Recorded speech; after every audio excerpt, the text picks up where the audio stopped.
is the way to make it roll.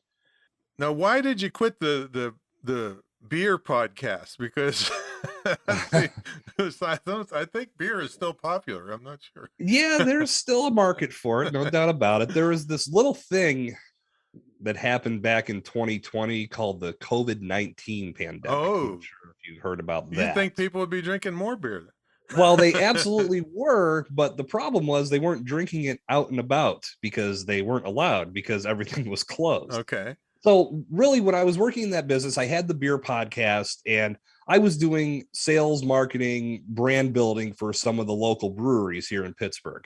So, I had the podcast as a complement to that, to where I would connect with some of the people I worked with, but also people across the globe. I ended up having an interview with someone in Ireland about the beer industry and things that she's done both over there and in the States. And it was really a great way for me to connect with people and put an educational product out there, because I looked at it like beer podcasts are ultimately guys sitting around, girls sitting around, drinking beer and talking about the flavor profiles and how this one's different from that one. And that's all well and good because there's an audience for that, but I wanted to do something different. So I decided to talk to the beer industry that I was a part of. Mm-hmm. So as time went on, I was developing season 3 and then COVID hit. And everything shifted because I think everybody I was working with came to me and said, well, I don't know if we're going to be able to keep you on. And I got creative with how I continued to work with them, and it worked. It got me through COVID. But it was funny how timing came into play, because I came into 2020, and every year I do this. I evaluate how the past year was.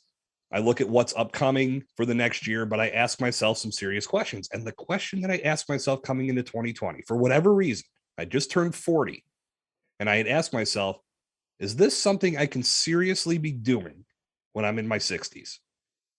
And the answer that kept ringing out in my head was no. You can't be hauling kegs around when you're in your 60s. I mean, I'm doing these things by myself in my car.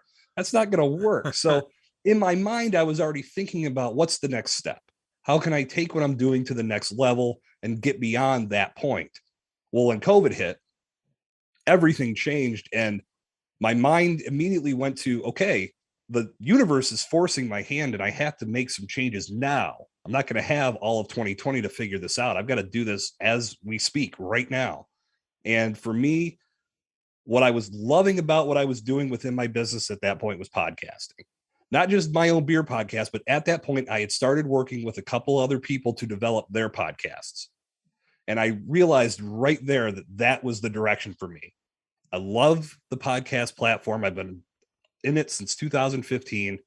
I've grown a ton in regards to my ability to be a good host, to be a good guest, and to help others do the same. I felt like this was the direction that I needed to go as I was shifting my business. And if the universe is telling me I have to do it now, so be it. And that's what I did. So towards Now, the middle of it, I made that shift and went full on into podcasting, shifted away from the beer podcast and went more into just helping others and then building my own show, which is about brand building. all right, now you've got an interesting past of work, Mhm. and a lot of people love to hear the stories of how you actually transitioned. So that was, you were forced into transitioning, but did you have money saved up? Did you just cold turkey quit one and start the next? How did you make that transition, especially coming from an interesting past of car rentals and the hair club for men? Oh yeah, man. It was it's you look at the past resume, it's a little bit of a tapestry of a madman, because there was not a lot of clarity in the direction. And no, I will say, I mean, the last full-time job was the hair club deal, and they let me go You had unexpectedly. too much hair. You weren't Yeah. Well, that's one of the funny things that they said when I came in, like, well, we won't have to do anything for you. You've still got all your hair.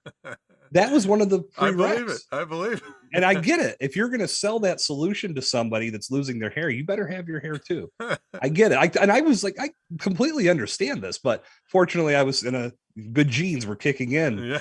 for the top of my head. So once I lost that job, I really, and it took me so, it was so unexpected. I've told this story in full detail on other podcasts, and really just what had happened was a month prior, I had had an interview for a regional management position. to be on the unemployment line a month later